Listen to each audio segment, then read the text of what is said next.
اللهم بك أصبحنا وبك أمسينا وبك نحيا وبك نموت وإليك النشور.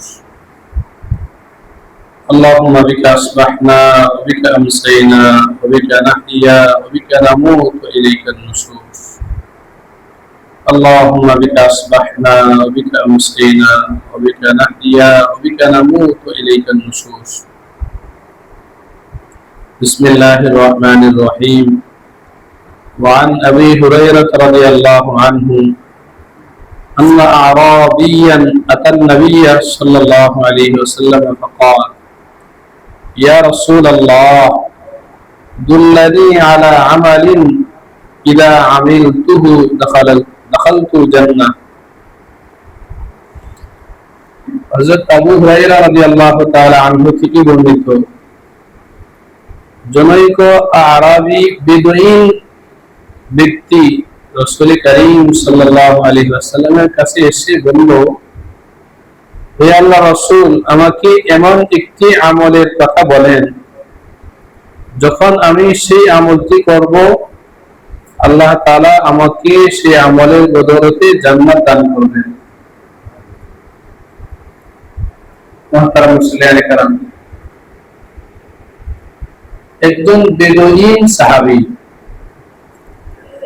গ্রামীণ সাহাবী, তার ভিতরে জজবা, আমলের জজবা। সুবহানাল্লাহ। একজন গ্রামীণ সাহাবী যে শিক্ষা থেকে দূরে। সাধারণত গ্রামীণ ব্যক্তি যারা হয় তাদের শিক্ষা থাকে কম, আদব শিষ্টাচার থাকে কম, শালীনতা ভদ্রতা থাকে কম। সাধারণত গ্রামের তুলনায় গ্রামীণ ব্যক্তিদের কম থাকে ওই সময়ে। কারণ হলো এরা অন্য কারোর সাথে মিশতে পারে না, একাকী জিন্দেগি। মানুষ তো শিখে আরেকজনকে দেখে, আরেকজনের কথা শুনে। গ্রামীণ, বিশেষ করে আরবের একেবারে মরুভূমি অঞ্চলে একজনই থাকে।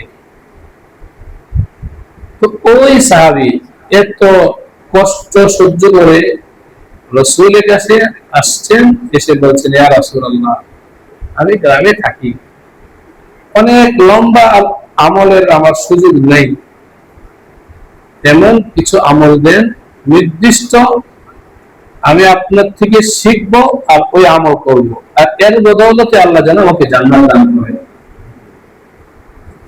এই জায়গা থেকে, হাদিসের এই অংশ থেকে আমাদের জন্য সবক হলো উলামায়ে কেরামের কাছে যাওয়া উচিত এই মাকসাদে, হুজুর আমাকে একটা আমল দেন। এটা আমাদের উচিত।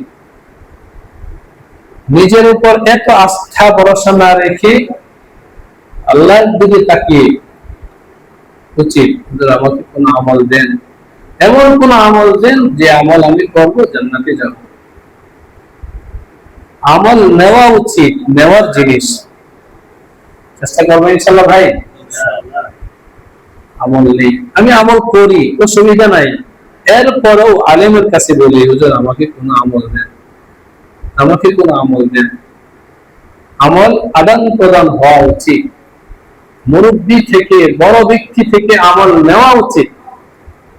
বরং এই হাদিসের ব্যাপকতায় উলামায়ে কেরাম বলেন, শুধুমাত্র সাধারণ মানুষের জন্য নয়, সবার জন্যই উচিত বড় ব্যক্তি থেকে আমল নেওয়া। কারণ প্রত্যেক বড় আছে, প্রত্যেক বড়, সব জামানায় প্রত্যেক বড় আছে। এটা কোরআন দ্বারা প্রমাণিত। প্রত্যেক ব্যক্তি তার বড় থেকে আমল নেবে।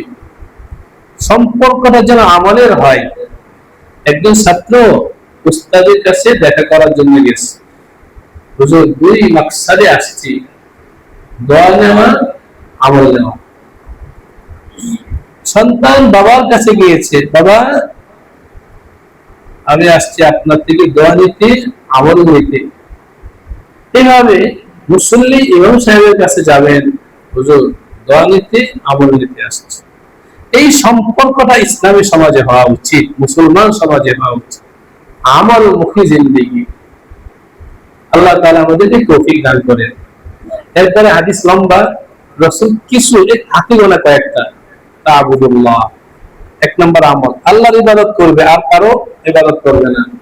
ওয়ালা তুশরিকু বিহি শাইআন, তার সাথে কাউকে শরীক করবে না। ওয়া তুকিমুস সালাতা, নামাজ পড়বে। ওয়া তু'তিয়াজ যাকাতাল মাফরুদাতা, যদি যাকাত ফরজ হয়ে থাকে যাকাত দিবে। ওয়া তাসুমু রমাদানা, রমজানের রোজা রাখবে। এই কয়েকটা আমল রাসূল ওই সাহাবীকে বললেন। প্রসিদ্ধ ইসলামের বুনিয়াদি আমলগুলি রাসূল ওই গ্রামের সাহাবীকে শিখাইলেন। ক্বালা, তখন ওই গ্রামের সাহাবী বলতেছে, ওয়াল্লাযী নাফসি বিয়াদিহি, ওই সত্তার কসম যার হাতে আমার প্রাণ, লা আযীদু আলা হাযা, আপনি যে কয়েকটি আমলের কথা বলছেন আমি এর উপর আর সামান্যতম আমল বৃদ্ধি করব না, নিজের থেকে বাড়াবো না, আবেগ আর দেখাবো না, আমার নবী যেটা বলছেন এতটুকু মানব। ফালাম্মা ওয়াল্লাহ, যখন ওই সাহাবী যাওয়া শুরু করলেন, গ্রামীণ সাহাবী আগেই বললাম গ্রামীণ ব্যক্তিদের ভিতরে ভদ্রতা শালীনতা কম থাকে, এখানে ওই সাহাবীর ভদ্রতা শালীনতা কম এটা না, মানে সরলতা। যখন রাসূল আমল দিয়েছেন আর কোনো কথা নাই, সৌজন্য কোনো, ঠিক আছে আমি যাই, আমার জন্য দোয়া করেন যেন আমল করতে পারি, এই ধরনের কোনো কিছু না। আমল নিছে, দেওয়া শুরু করছেন। ক্বালান নবী সাল্লাল্লাহু আলাইহি ওয়াসাল্লাম, তখন রাসূল হাসতেছেন, অন্যান্য সাহাবীদের দিকে তাকিয়ে বললেন, মান সাররাহু আইয়ানজুরা ইলা রাজুলিন মিন আহলিল জান্নাহ, যে ব্যক্তি জান্নাতি কোন ব্যক্তিকে দেখে আনন্দ লাভ করতে চায়, যে ব্যক্তি জান্নাতি কোন ব্যক্তিকে দেখে আনন্দ লাভ করতে চায় দুনিয়াতে, ফালইয়ানজুর ইলা হাযা, সে যেন এই গ্রামীণ সাহাবীদের দিকে দেখে নেয়। অর্থাৎ রাসূল এই সাহাবীকে জান্নাতি হওয়ার সুসংবাদ শোনাইছেন। আমার ভাইয়েরা, সাহাবী তো মাত্র আমল নিলেন, এখনো তো আমল করেন নাই। আমল তো গিয়ে করবেন, নামাজ তো গিয়ে আদায় করবেন, এসব কিছু গিয়ে করবেন। এর আগেই রাসূল বলতেছেন জান্নাতি লোক দেখে নাও। বোঝা গেল আল্লাহ যদি কবুল করেন, আমি গেলাম হুজুরের কাছে, হুজুর আমাকে আমল দেন, আল্লাহ যদি কবুল করেন ওই আমল নেওয়ার সাথে সাথে আল্লাহ কবুল আমলের সব দিয়ে দিতে পারেন। ওই সাহাবীকে তাই করা হয়েছে, আমল নিছেন আমল করেন নাই, কিন্তু তার দিলের আগ্রহ এবং কিয়ামত পর্যন্ত আনেওয়ালা উম্মতের এই জায়গায় সবক ছিল, এখান থেকে উম্মত সবক নেবে। এই কারণে আল্লাহ রাসূল ওহির মাধ্যমে জানছেন আল্লাহ তাআলা ওই সাহাবীর আবেগকে মূল্যায়ন করে তার জন্য ইতিমধ্যে জান্নাতে ফয়সালা করে দিয়েছেন। আল্লাহ রাব্বুল আলামিন আমাদেরকে আমলি অঙ্গনে, আমলি লাইনে এইভাবে আগ্রহ প্রদর্শন করার তৌফিক দান করেন। আমিন।